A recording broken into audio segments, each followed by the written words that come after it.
Hey guys, welcome back to Rocket Yan, my fellow space tubers, and it's been a long time since we last met, and we are finally here to witness another SpaceX launch. And obviously, this one is the transporter mission, and one is a very exciting one for me because first of all, this transporter mission is happening for the second time in this year, which I don't think so. I remember or I recall correctly that it has happened previously.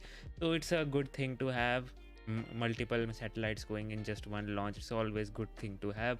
And we right now have like 22 minutes until the launch, 29 minutes until the launch. Everything is looking very well.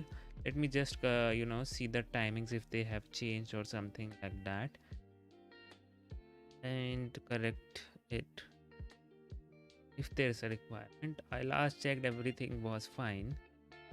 Yep, they have updated the timer, so I'll just do that for my stream also. So that's a good thing because I'll tell you why is a good thing. Okay, it's working correctly. Yep, fine. So we are T minus 29 minutes from the launch. Everything is looking as per the plan. Things are looking great. And hi Moonman 4. Hi Mint Mercenary. How are you? Welcome to the stream. So as usual, and I have messed up my timer. Wow. I just forgot to change the date. I'll do now. It should be good.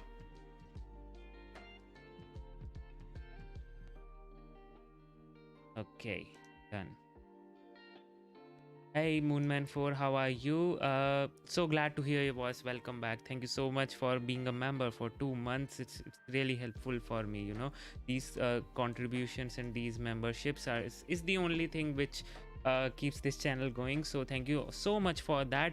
We are T minus 28 minutes from the launch, and we are T 4 minutes from something, 23 minutes now, or something else, which I'll discuss as we go forward. And maybe some of you may remember, but in just T minus 24 minutes something is about to happen. Okay. Hi Sneha Milinveer, thanks for coming in. So without any further ado, let's just jump into it.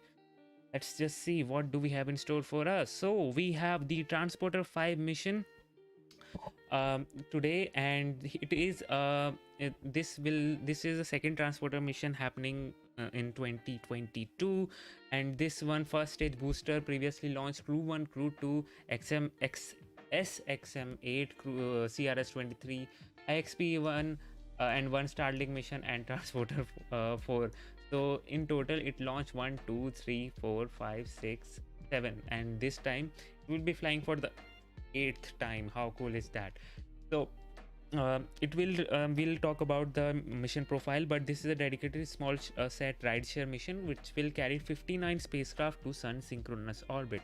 And how the mission profile will look like, it's a very simple one, as it's not a usual one, but it's quite a frequent one. So normal ascent, stage separation, the second engine start, the fairing separation, and then the payload deployment. But for the first stage, it will perform a flip maneuver and a boost back burn. So it will be landing back to the landing zone 1, which you can see here. The entry burn, it will perform aerodynamic guidance and vertical landing, and on the landing zone 1.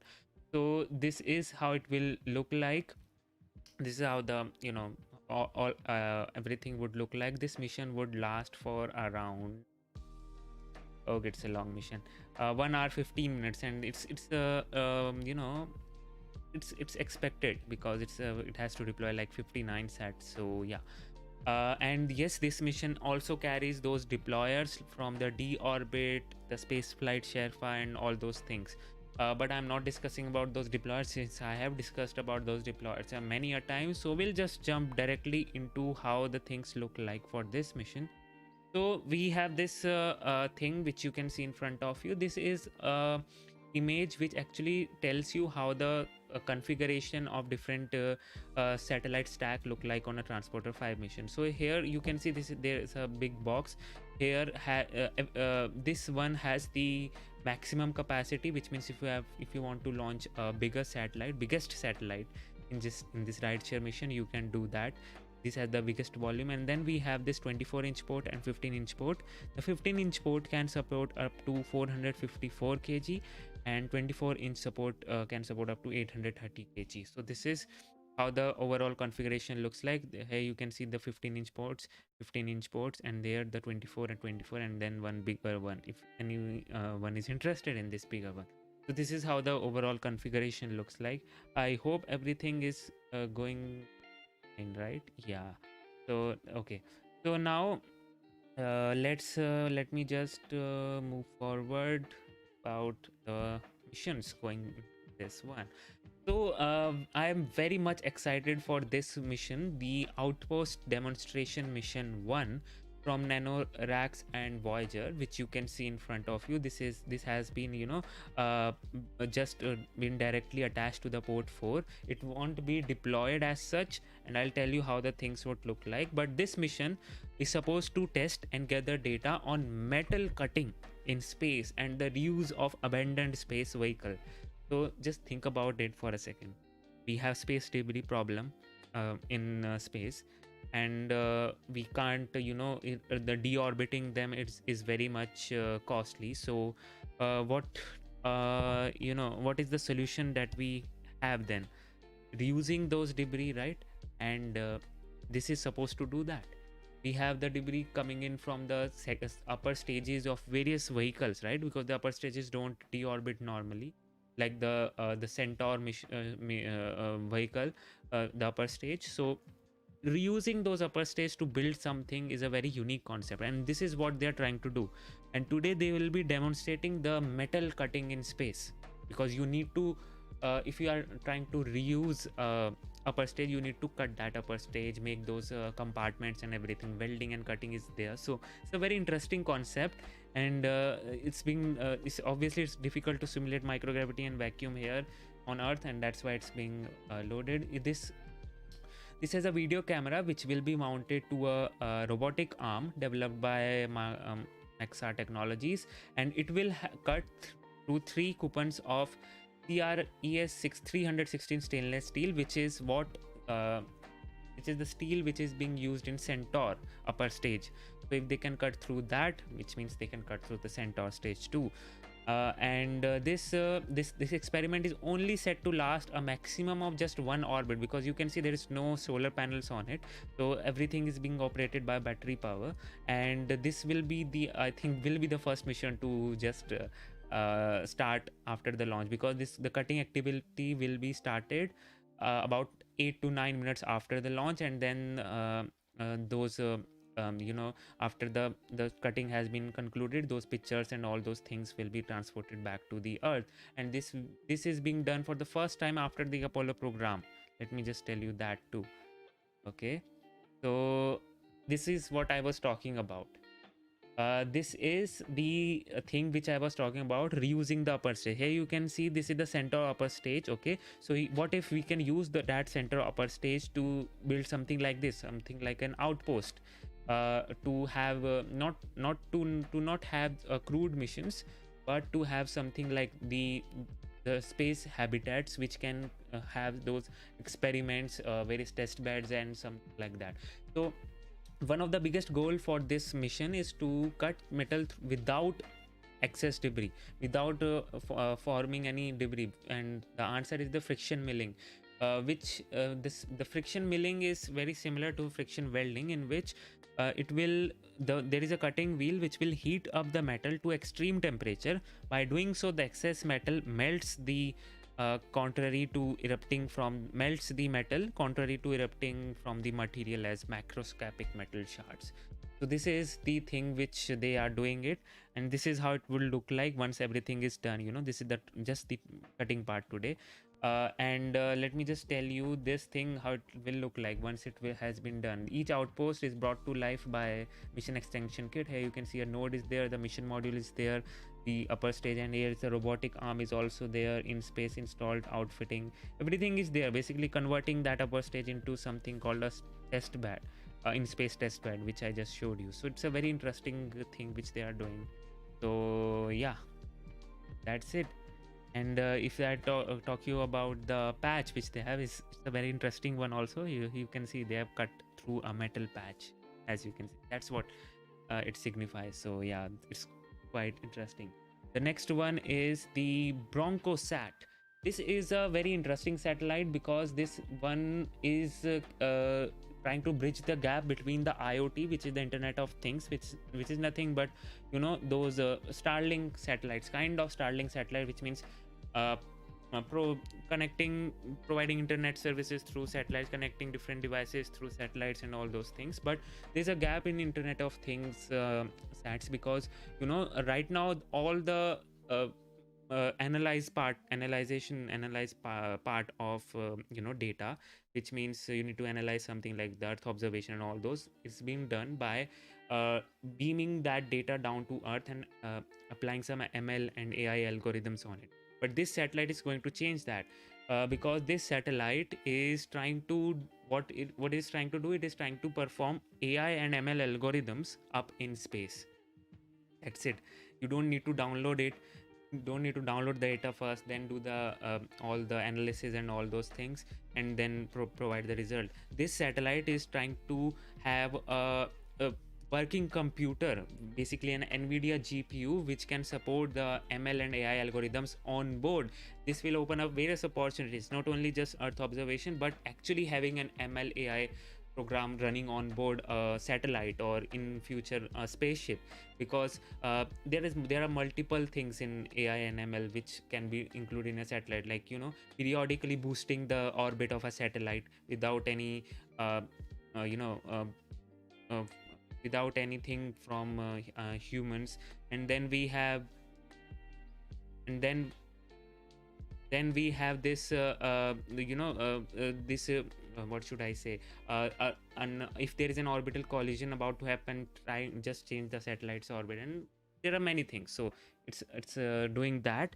The next one which we have is the selfie sat. Yes, and this is, then as the name suggests, it's the first operational student satellite from Norway, built entirely in house. And this contains Raspberry Pi computer, which will extend a selfie stick, which you can see here. This is a selfie stick.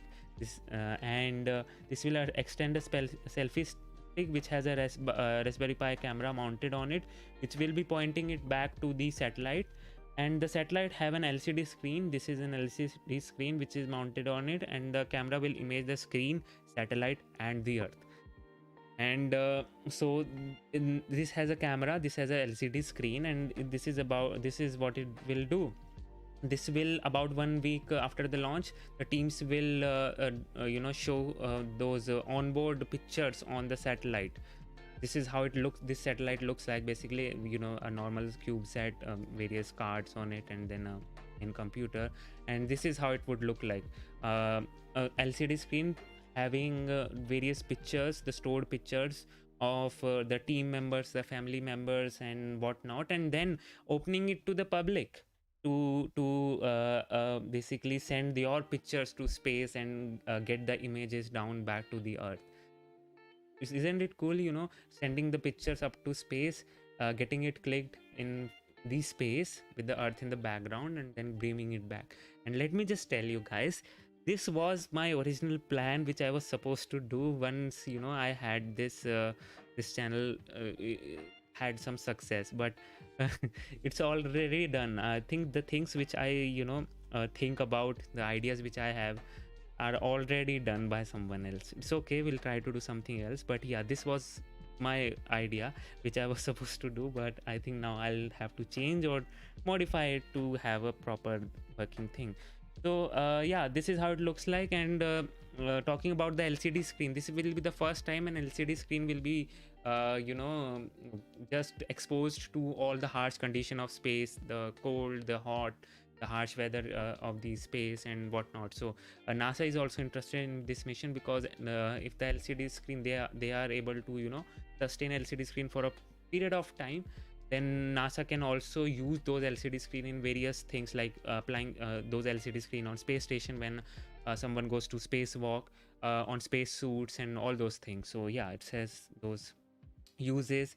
The other thing is this one, which is the NASA's T-Bird satellite, which you can see in front of you.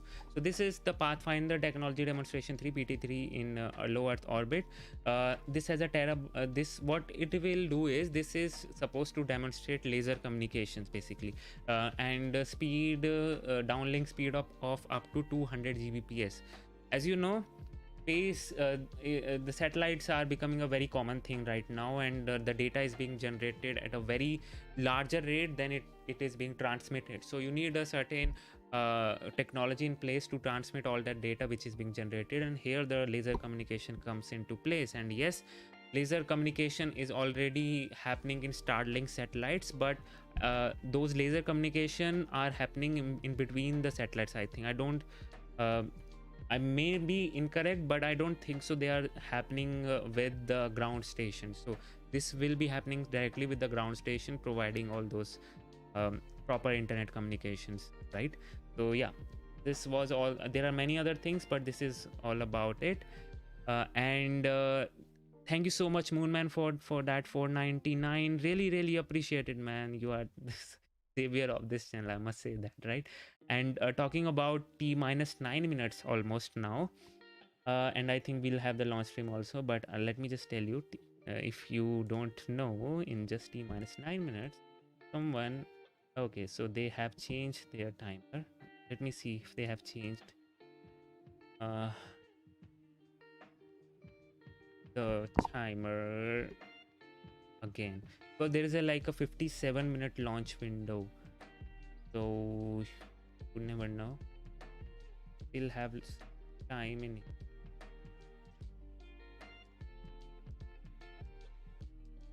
Yeah, so yeah, I was saying that in T-9 minutes or so, someone is having his birthday, and yes, in just 26th May is my birthday, and it would be such a good gift for me to having seen this spacecraft, the SpaceX Falcon 9 launch on my birthday.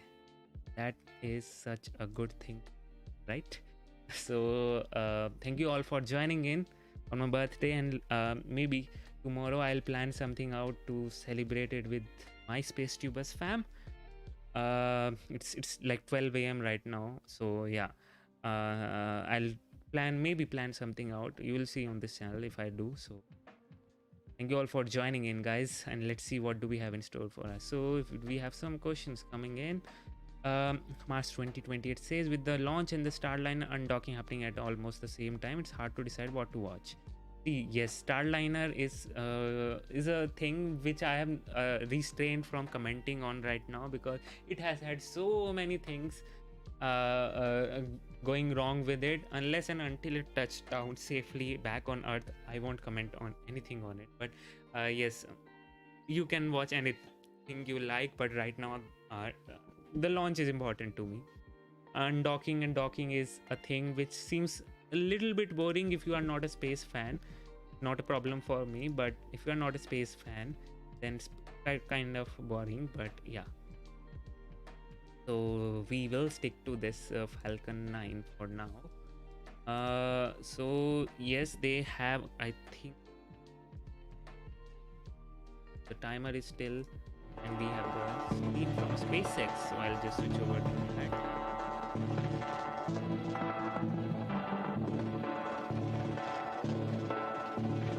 Oopsie. Okay, just a second. You can't see it right now. There you go. Okay.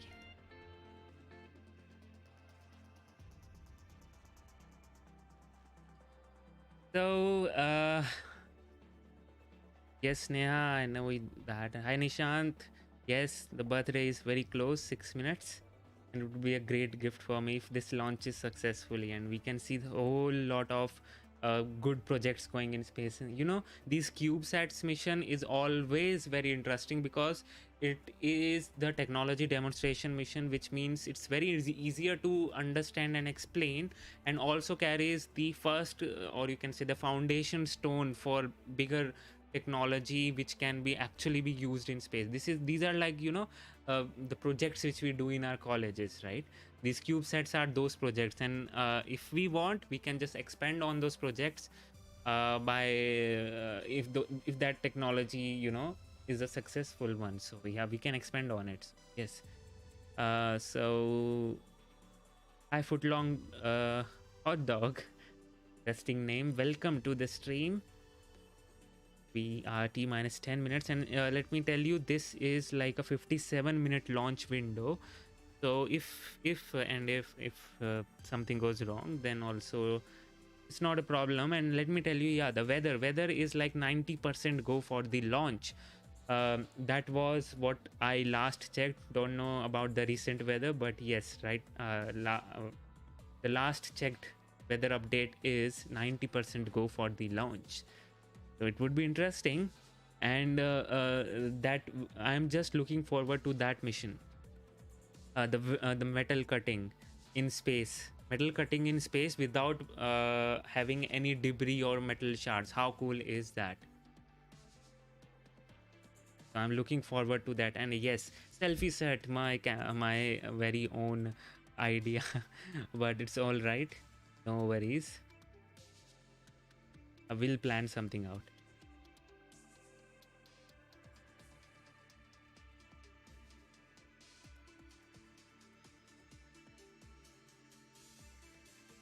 Okay. This indeed is a SpaceX Falcon 9 is like, it has become a very trivial rocket, but it's a very capable rocket if you compare it with the rockets around the world. The technology which SpaceX has done on Falcon 9 is just amazing. The payload capacity of it and the cryogenic part of it, and everything seems so easy. And landing back is obviously a USP of this company. So yes. Whoa. Hi Jeff, waiting here at Jetty Park for the launch with my fiance before we launch off to Australia next week. That's a great week, great spot to have before heading off back to Australia, or not back, or if you are just going there for a visit. But yeah, it's a good place to be. SpaceX Falcon 9 rocket never disappoints, and there you go. Eight, launch auto sequence has started. 6. Oh, they have updated 4, 3, 2, 1. Go for launch. Yep, they have updated their intro.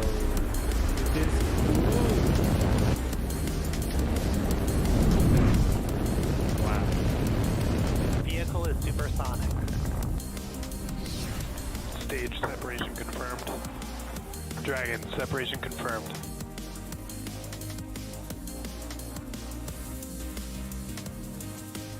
Hi Angel. Stage 1 is transonic. How are you? Landing lights are deployed. And Falcon 9 has landed. They did a very great job on that intro. You're looking at a live view of the Falcon 9 rocket set to lift off at 2:35 p.m. Eastern Time from Space Launch Complex 40 at Cape Canaveral's Space Force Station in Florida.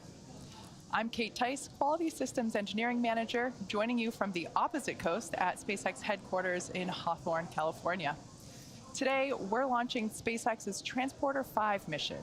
As the name suggests, it's our 5th dedicated smallsat rideshare program launch, and also our 22nd launch of 2022.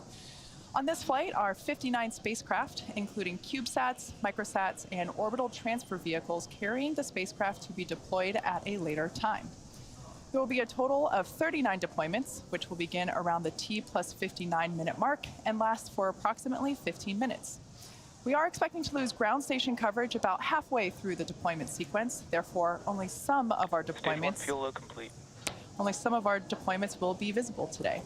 However, when we're back in range of ground stations, we do expect to have telemetry and hear audio confirmation over the nets. If you'd like to see a full list of today's deployments, head over to SpaceX.com. Now, we are just under 6 minutes until liftoff. Let's take a moment to learn about the Falcon 9 rocket on your screen. To give you a sense of the scale, the Falcon 9 rocket supporting today's launch stands just 3 meters short of the Taj Mahal in India. It was named after the Millennium Falcon in Star Wars and gets the number 9 after the number of Merlin 1D engines, or M1D engines, at the base of the rocket. What you see on your screen are 4 key parts that make up the rocket: the first and second stages, the black inner stage in between, and then the payload fairing at the very top. The first stage is the bottom 2/3 of the vehicle, and that's what we refer to as the booster. Those 9 Merlin engines do the bulk of the work to get Falcon 9 off the ground and up into the thinner parts of the Earth's atmosphere. For today's mission, it'll be flying a southern trajectory along Florida's eastern coast, which may make this flight visible from the ground. At about 2.5 minutes into flight, for strong back retread. About 2.5 minutes into flight, the first stage will separate and make its way back to Earth and target a landing back on land at Landing Zone 1, or LZ1, which you see there on your screen. For those keeping track, today's mission marks the 8th flight for this particular booster, including the most recent transporter mission back in April. On top of the first stage is the black carbon fiber inner stage. It connects the 2 stages and houses the pneumatic pushers that allow the first and second stage to separate during flight. Then on top of the inner stage is the second stage, which will take the 59 spacecraft to their eventual destination in orbit. After launch, be sure to check out the velocity gauge that you'll see on your screen. See how fast we're going when stage 1 separates, and then how fast we're going when we shut down second stage. You'll notice that the second stage actually contributes more velocity than the first stage. Appreciate it. Right now, the spacecraft are enclosed inside the large barrel structure. There we just heard the call out, and you can see on your screen that the strong back is now retracting ever so slightly. So the spacecraft are enclosed in the barrel structure with the pointed nose that you see there. That's what we call the fairing. Its job is to protect the payload until the vehicle is outside the Earth's atmosphere, at which point the fairing separates to expose them to space. Okay, we are T-minus 3 minutes and 20 seconds. We are 3 minutes and 15 seconds away from liftoff. As of right now, the vehicle remains healthy, and we are currently working no issues. Prop load is underway. We're going to hear the call out. Stage 1 lock load complete. There it is. So first stage is now loaded with its liquid oxygen, or as we call it, LOX. Second stage is still undergoing its LOX load. As for the range, they are green and remain ready to support. And the weather, as you can see on your screen, is gorgeous in Florida today. We only have a 10% Thank you so much, Moonman, for that $9.99 buy or sell something on us. Thank you so much, Moonman, for appreciate it so much. Thank you so much for your support, man.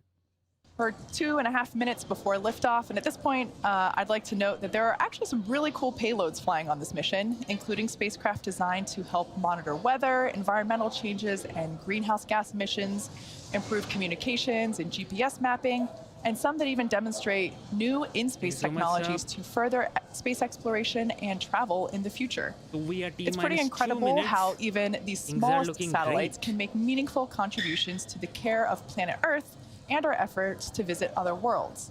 We're looking forward to providing a great ride to space for these 59 payloads on board today's mission.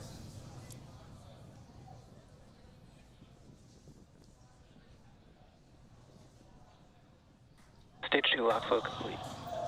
Okay, so there we heard the call out. Second stage is now fully loaded with its liquid oxygen. At this point in time, Falcon 9 is completely loaded with all of its propellants, RP-1 or rocket. So to just guys who are just joining in, let me tell you, this mission is hosting 59 satellites, and it will be going to sun synchronous orbit. carrying all those 59 satellites, and it's a rideshare mission, so those things will deploy some after some time. So yeah, and we have a Falcon 9 rocket in front of us. We are T minus 1 minute. Weather is looking great, range is supporting us, vehicle is healthy, and we are just ready to go. Now the vehicle is in startup. Falcon 9 is in startup. All right, there we heard the call out. Falcon 9 is in startup, meaning the flight computers now have control of the launch countdown. Okay, now I'm getting excited. Finally, after a very long time, I am able to see a live launch. Go for launch. We are go for the launch. All right, that was our final go for launch coming from our launch director. So now at T minus 30 seconds. 30 seconds. All systems remain go for launch. Let's watch as Falcon 9 takes our 59 spacecraft into orbit. So we are T minus 20 seconds. 19, 18, 17, 16, 15, 14, 15 seconds. 13, 12, 11, 10, 10, 9, 9, 8, 7, 6, 5, 4, 3, 2, 1, 0. ignition. Ignition and liftoff. Whoa, that is 1D chamber pressure is normal. one hell of a rocket. Vehicles pitching downrange.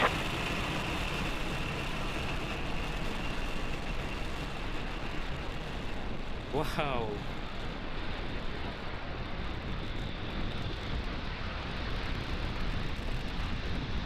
That is so cool. So things are looking great right now. Vehicle is pitching downrange, performing this rotation motion, which is what it does normally. Everything is looking nominal right now. Next event We're is now the T max plus Q. 43 seconds into flight. Falcon 9 has cleared the tower. Power and telemetry nominal. we're currently throttling down those M1D engines in preparation for max Q, which we're expecting at T plus 1 minute and 12 seconds. For those that might be unfamiliar, max Q is when the vehicle experiences Vehicle supersonic. the greatest amount of aerodynamic pressure. Great view of the Space Coast. Max Q. All right, there we heard that call out for max Q. Everything remaining nominal with stage 1 trajectory. There you go. We Max have Q 5 is events done coming up in quick and succession, starting with MECO, or And back chill. main engine cutoff. We just heard the call for MVAC chill, meaning the second stage is now preparing for its ignition. Weather is gorgeous.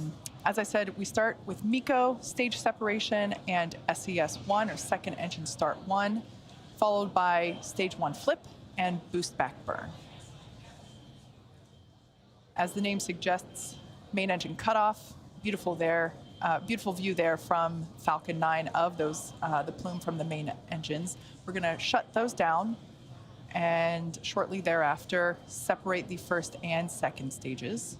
Second stage will continue its journey onto orbit. Just look at the those first stage is views, going oh to, my as I God. mentioned before, make its Right return now back to things are landing looking zone great. 1.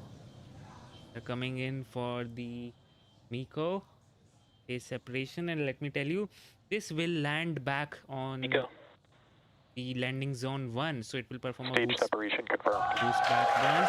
There you go, stage separation done, and we have And back ignition. the ignition of the second stage. Just look at this, just wow. What if Pretty we can see amazing the view fairing there sep of too? our second stage. Please, please. We Fairing can see separation on the from that left-hand side camera. of your screen the first stage performing its flip maneuver. The flip, of course, is required in order to reorient the first stage so that it actually flies back toward Florida. And You can think of it kind the of like a giant altitude U-turn. is not so high right now, and it's all right because it was supposed to do a steep trajectory to have a boost Everything back continues to burn. look nominal with the second stage. Beautiful glow from the MVAC engine there on the right-hand side of your screen. Stage 1 boost back shutdown. All right, that boost back burn has concluded. That is the first of 3 burns that the first stage will perform today. Coming up next, we will have fairing deployment. expecting that to occur in 10 seconds. We can see deployment of the grid fins there on the first stage on the left-hand side of your screen. Fairing separation confirmed. And we have There's our first there view you of some of our go. payloads today. This You can is so see good. that the fairing halves have now separated, fallen away from the vehicle, exposing the 59 spacecraft to the vacuum of space. Today's mission marks the second flight for both of those fairing halves, and we will be attempting to Exposing that recover them stack. from the water That was once they fall back such a to good Earth. one.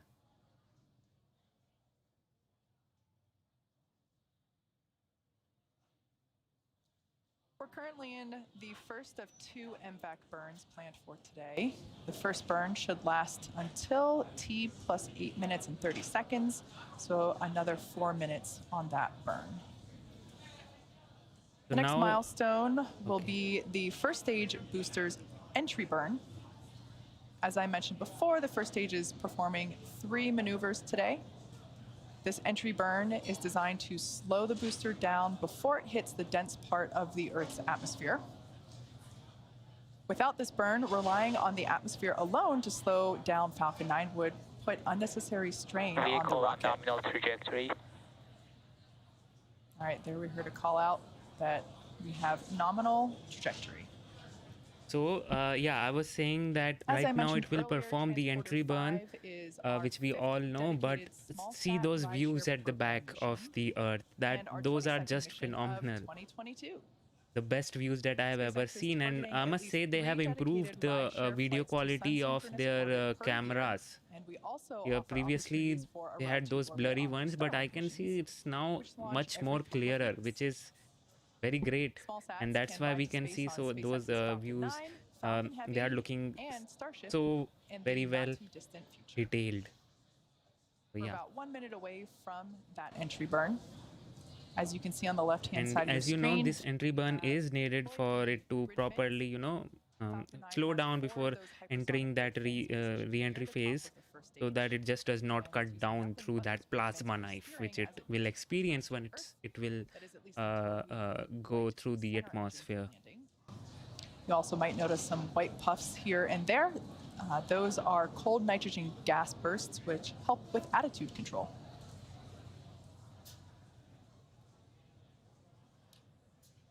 To put deceleration into perspective, around 60 seconds away from landing, the first stage is moving about 2,000 miles per hour. Then, in less than a minute, we rapidly reduce the speed in order to prepare for landing. The first stage slows down to about 90 miles per hour when the Stage landing 2 legs FTS is saved. slows down to about 90 miles per hour when the landing legs deploy. Stage 1 entry burn startup. Entry burn is All right, there we starting heard the up. call out that the entry burn has begun. You can see that on the left-hand side of can your you screen. notice that it's just going straight down, Again, this is the because second it of was 2 having a maneuvers very performed steep by the first trajectory stage for today. this one. Vehicle nominal trajectory. For its So return to when it LZ1. also when it just goes mentioned before, steep down, it has we a are very attempting less to time. recover this, We and it will were be the peak least time, amount of time when it for re-enters this booster. for the atmosphere. And So we're also very targeting less to land atmosphere to at slow landing itself zone down. 1. So a longer First entry stage burn is has needed, just one more burn left, the landing burn, and that begins which you can just see. before It's touchdown and so provides so the booster amazing to with a self-descent think right about Stage that. 1 It's FTS is a saved. 15-story building coming up from space, landing on that just one spot on Once Earth. we get through the clouds, you should have a So pretty cool, clear isn't view it? of the Space Coast with LZ1, which is our targeted destination. Falcon 9 has 4 landing legs made of carbon fiber with Coming aluminum in. honeycomb. Coming in, we haven't lost the They're placed- footage. Stage 1 transonic.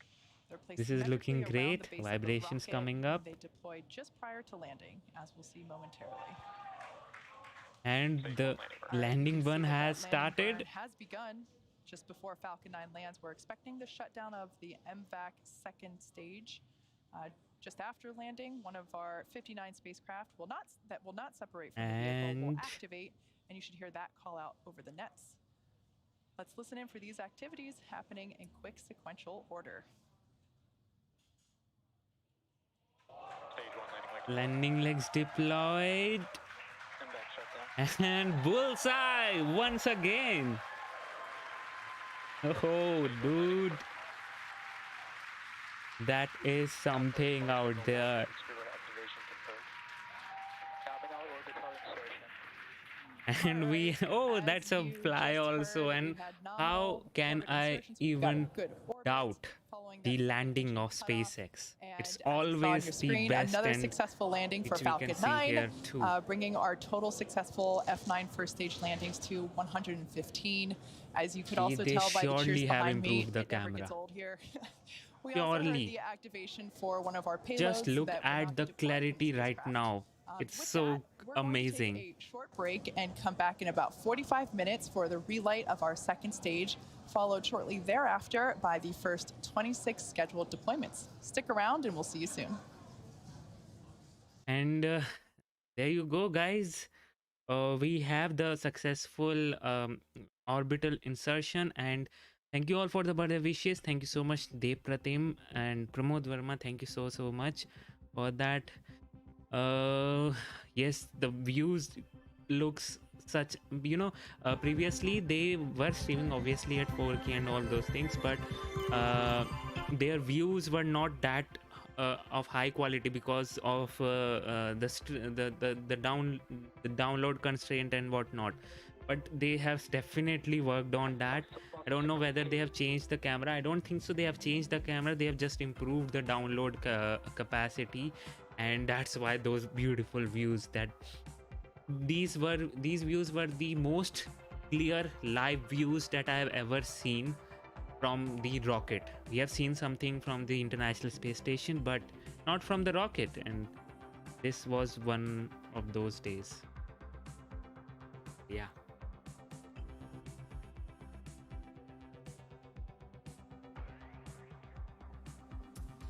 Oh, thank you so much, Sneha. Also, yes, it was a lucky day for me that we had a launch today. Cameras aren't going out on landing anymore either. That you can kind of, that is still to be tested, I would say, because today the landing was a very steep one, so very less time to, on the atmosphere. Therefore, it's all, the speed was also not too much. When you have a boost back burn involved, right, then the speed is also not too much. So that still has to be tested on those drone ship landings. But yep, surely they have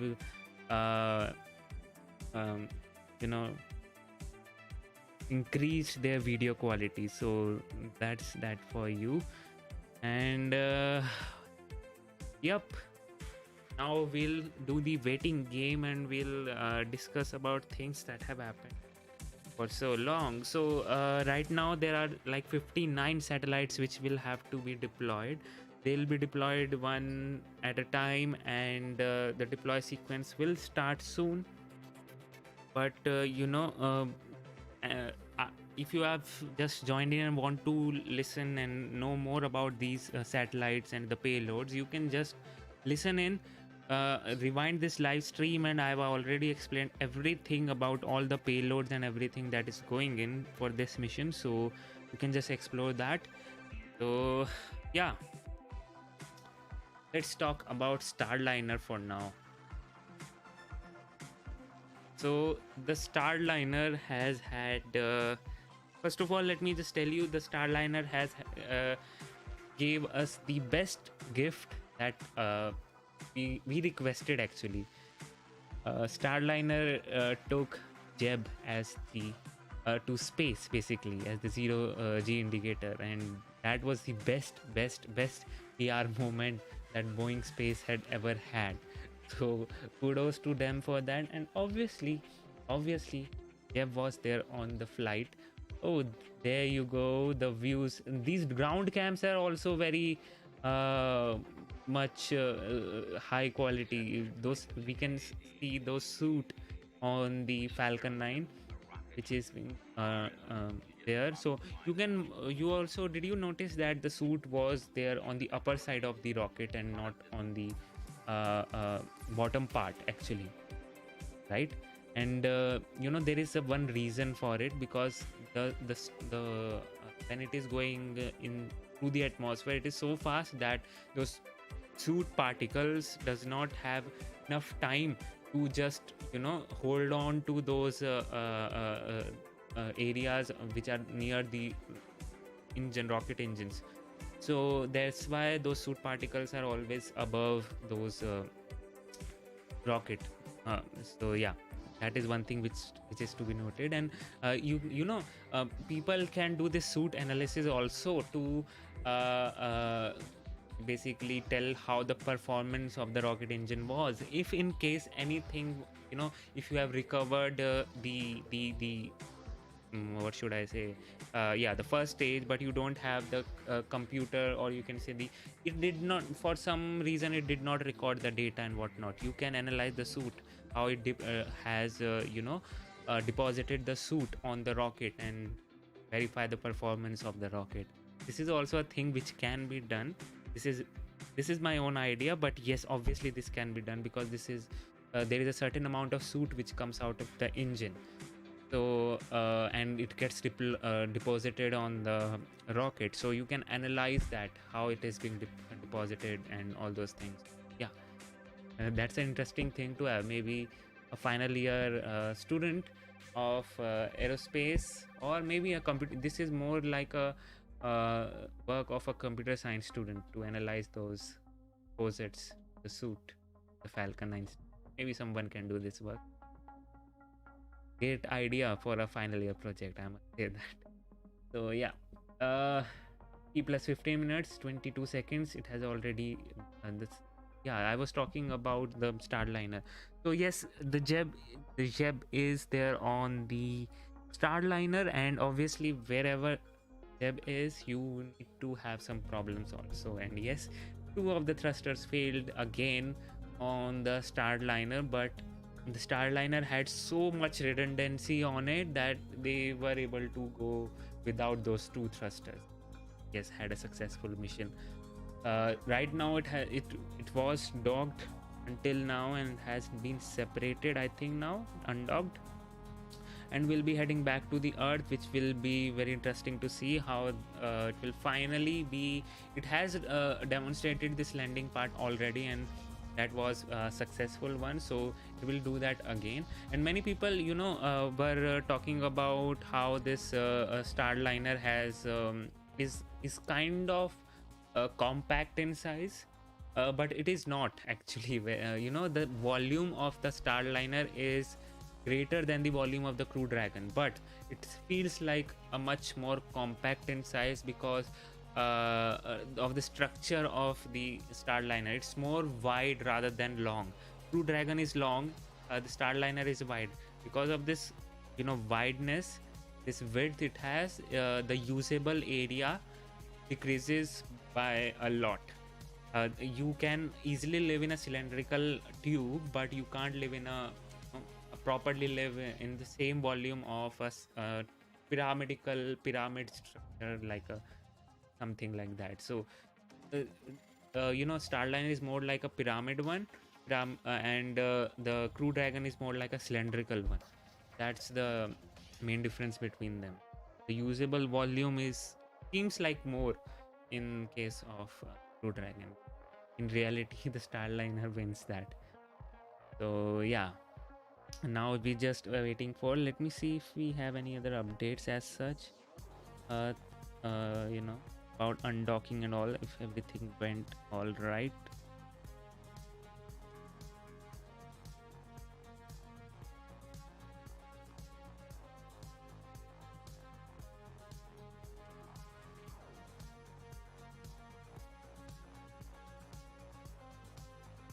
Okay, yep, the separation has been confirmed. It has been undocked from the space station, so that's a successful undock. Now we'll have to wait and see how it will come back to the Earth. So yes,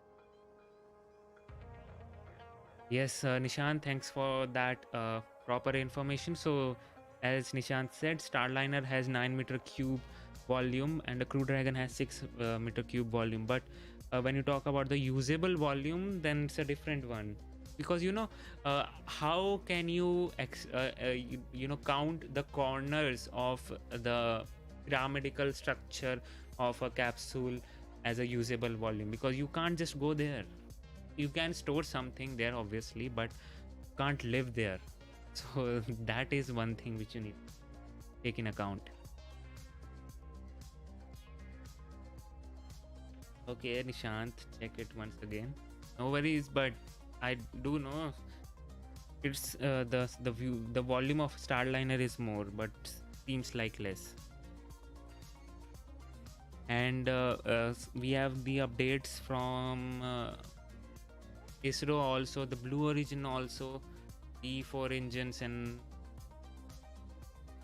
so yes, the difference was right, but the data wasn't. So it's all right. You just needed to know, Starliner had more volume than the Crew Dragon. Crew Dragon is 9, Starliner is 11. Fine. Okay, cool.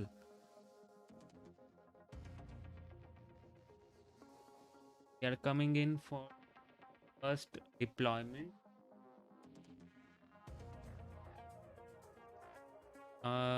Which is we don't have any deployment.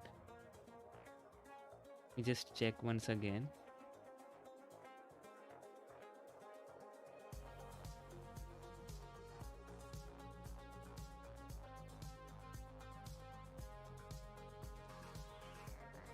Okay, so yeah, Outpost Mars Demo 1 has already been deployed. Mars Demo 1 experiment initiation, actually it's not deploying. So the Outpost Mars Demo 1 experiment was initiated at T+8 minute and 35. It has already been completed if everything went all right, and now it's been sharing those beaming back those videos and images which it has captured. So talking about this Outpost mission, Mars Demo mission, I've already talked about in detail, but again I'm just telling you, this mission will test the cutting ability of their instrument. They'll try to cut through the metal which is being used in Centaur upper stage of ULA, and the eventual goal is to convert those upper stages which are left on the orbit to some not habitable but usable structure which can have certain instruments, experiments, and all those things in there. So yeah, that is that. It must have already been completed. Let's hope everything went as per the plan, because this is the first time this type of cutting is being performed in space, because this cutting related thing has been performed during the Apollo program, but obviously that was done by humans. So this is the first of a kind, I must say. So yes, great. The next thing which you will see is the SES1, second engine start 1 and the second engine, and then the SECO 2. So we'll have a burst of 30 seconds, 32 seconds to be precise, of the engine, and then it will shut down. So right now the altitude is 207 kilometers. We'll try to increase the altitude, and then all those other things will start deploying. So just enjoy this music for some time, and we'll be back when the payloads will start deploying.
preferred that sun synchronous orbit because there is a constant supply of sunlight, which means constant supply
starting the engine because that settles Recently the fuel joined, inside the we've rocket. had a nominal mission so far with an on-time liftoff at 2:35 p.m. Eastern.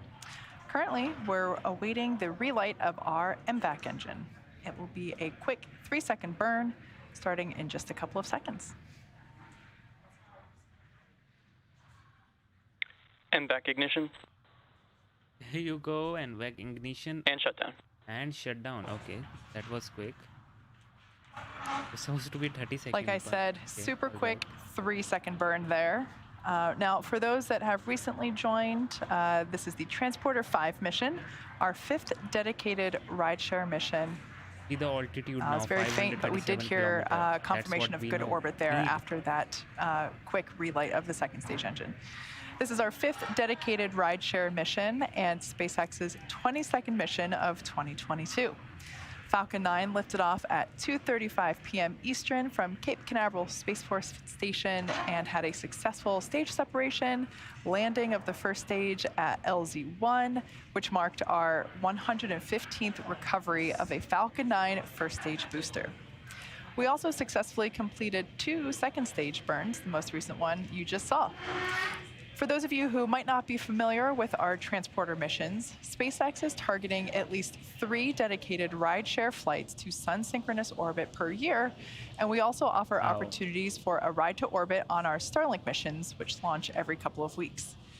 Smallsats can ride to space on our Falcon 9, Falcon Heavy, and in the not-too-distant future, Starship as well. On this flight are 59 spacecraft, including CubeSats, microsats, and orbital transfer vehicles carrying spacecraft to be deployed at a later time. Like I mentioned earlier in the webcast, there are some really neat payloads flying today, including spacecraft designed to improve communications and GPS mapping, help monitor weather, environmental changes, and greenhouse gas emissions, and even demonstrate new in-space technologies to further space exploration and travel in the future. These payloads are awesome examples of how even the smallest of satellites can make meaningful contributions to our care for our own planet, as well as our efforts to visit others. For the 59 spacecraft on board, there will be a total of 39 deployments, which begin around the T plus 59 minute mark, and they will last for approximately 15 minutes. As I mentioned earlier, we are expecting to lose ground station coverage about halfway through the deployment sequence, so only some of our deployments will be visible today. We do expect to have telemetry and hear audio confirmation over the nets when we're back in range of those ground stations. For the payload deployments set to happen during a blackout period, we will lose live camera views and telemetry. But once we regain that ground station coverage, we'll be sure to come back live with updates on those deployments. Acquisition of signal, Bangalore. It's also worth mentioning that because many of the spacecraft are being deployed in groups or quick succession, therefore we may not be able to confirm every deployment in real time, but you should hear most of those deployments called out by the operator on console. But for any that we don't hear in real time, we'll try to provide updates by the close of the webcast. If you want to follow along with a list, you can check a full one out on SpaceX.com. It's flying For over now, India let's right listen now. in as deployment sequence is about to I begin. might be able to catch it also. See, but my area has Geo-optics, too Cicero much 2, light Vehicle pollution. 2, separation confirmed. And there you go. Just listen in for the separation and watch the videos. You just saw Shared sat, 2141, separation confirmed. one of them get separated. We didn't see this one. All right. NASA Pathfinder Technology There you Demonstrator go. The 3, laser separation communication confirmed. satellite is done now. 200 Gbps downlink speed. That's what we want. Lemur 2, Karen B, Wow. separation confirmed. These Lima satellites are again the Earth observations. Urdaneta, separation confirmed. They just look so amazing from here, seeing those HD camera feed. Geo-optics, Cicero 2, Vehicle 1, separation confirmed.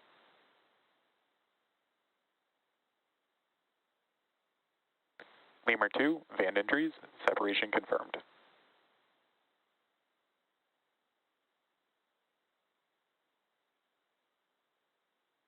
Spart 2, separation confirmed. And you can see they are these satellites are just getting deployed from a box, right? And this box is not getting deployed by itself because these box are the deployers, which have actually talked about a lot. They come from Lemur 2, nanoracks. Tennessee, Sun There Lily, you separation see confirmed. nanoracks, deorbit, space flight Sherpa, and all those things. So these are the sophisticated deployers, which are made to deploy these CubeSats, because it will be very difficult to have a deployer decoupler basically for each and every CubeSat. So rather than having that, there's a GHGSat, there are C4, these Penny companies separation confirmed. which make these sophisticated deployers, and you can see that in action right now. Planetum 1 and Spin 1, separation confirmed. They look very cute and good also. No? Lemur 2, Handcom 1, separation confirmed.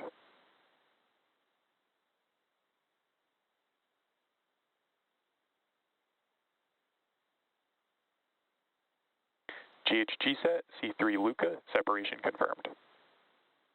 Might be some of those satellites which we can't catch because obviously we are just seeing the videos of two of those cameras. NASA CubeSat proximity operations demonstration, separation confirmed. But there are like 4 positions can be on which the camera can be located, and but we have only 2, so you might miss. Connecta T1.1, separation confirmed.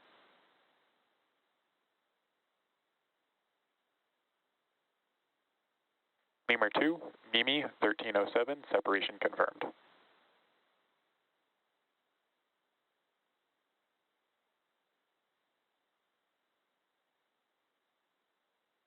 Thing will deploy right now. GHGSat C5, Diaco, separation confirmed. There you go. Bangalore terminal will have a good amount of traffic coming in. That's for sure.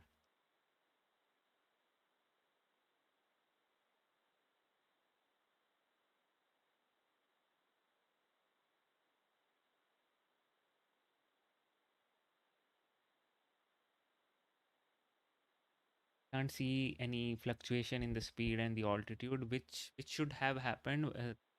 Their speedometer, as they say, glitched out. It's not updating, but those things, although it's not in no, uh, it's not propulsion. It's not in propulsion right now, but still, those speed and altitude meters need to change periodically because in an orbit itself, For sale 1, separation you confirmed. don't have a constant speed throughout, because you might be having might be on a perigee which is 100 kilometer and apogee at like 500 kilometer. At perigee you are going the fastest because you are closest to the earth, and at apogee you are the slowest because you are the farthest from the earth. So that's why that speed changes. Fleet Space Centauri 5, separation confirmed. Okay, now it's changing, now it's updating. That's great. Since you can see the speed is decreasing, which means it is coasting towards the apogee. CNCE V4 and CNCE V5, separation confirmed.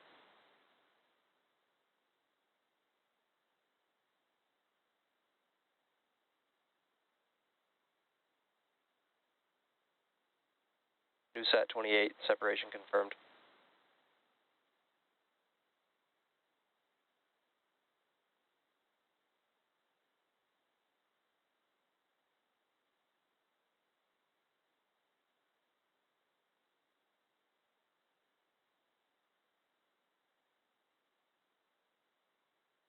Sherpa AC1, separation There confirmed. you go. This was a deployer which will deploy other satellites. A proper deployer means. So that's why it has been deployed. The whole thing has been deployed.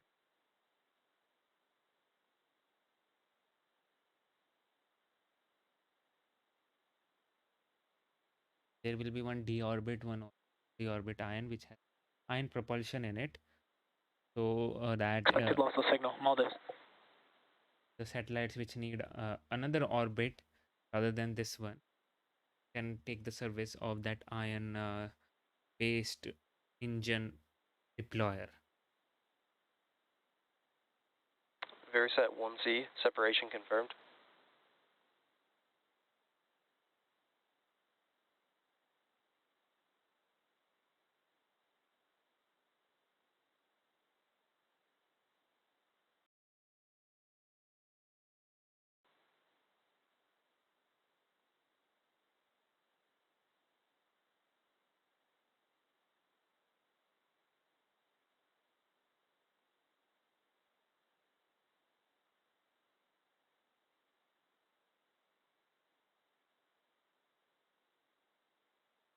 Broncos have 1, separation confirmed.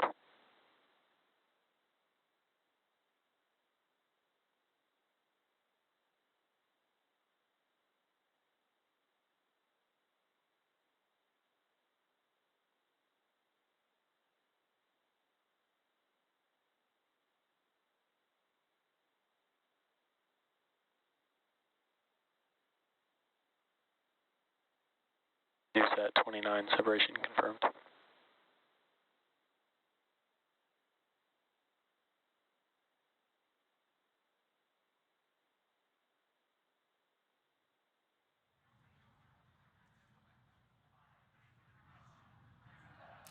That confirms our first set of deployments today. All 26 have been verified as separated. We're now entering that blackout period that I mentioned. This loss of signal will last until around the T+1 hour and 15-minute mark. We'll be back just before then to get confirmation of the final 13 deployments set to happen during that time. For now, sit back and enjoy the space jams.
CubeSat 30, separation confirmed.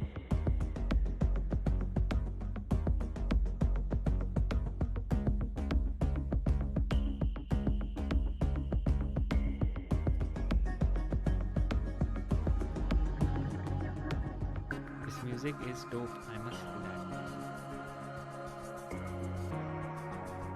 First ISI, separation confirmed. Expected loss of signal, Bangalore.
Welcome back to the webcast for Transporter 5, SpaceX's 5th dedicated smallsat rideshare program mission. We had a successful liftoff at 2:35 p.m. Eastern from Space Launch Complex 40 at Cape Canaveral Space Force Station in Florida. So far today, we've had 26 confirmed separation events and are currently waiting to hear the callouts for another 13, which occurred during a blackout period where we had no access to ground station coverage. For a full list of deployments, head over to SpaceX.com. Also worth mentioning that because many of the spacecraft are being deployed in groups or quick succession, we may not be able to confirm every deployment in real time, and we expect we might need a couple extra minutes to confirm the last deployment in this final set. Let's listen in.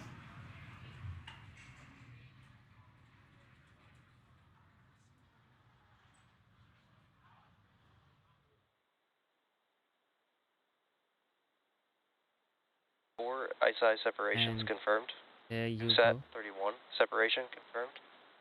Umbra separation confirmed. Vigoride separation confirmed. Ion SCV 006 Thrilling Thomas separation confirmed. And finally, all the satellites have been successfully separated. That's what we wanted on any successful mission. Just hear it for an official confirmation.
So far, we've heard callouts for 10 of the 13 final deployments. As I mentioned earlier, we're expecting to need a little bit of extra time to verify those final 3. While we wait, sit back and enjoy the space tunes.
Final Hawkeye satellite separation confirmed.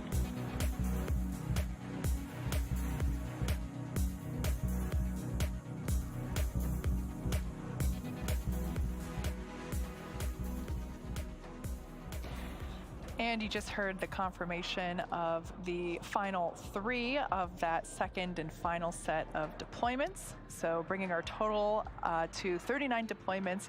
A full listing of today's payloads can be found over at SpaceX.com.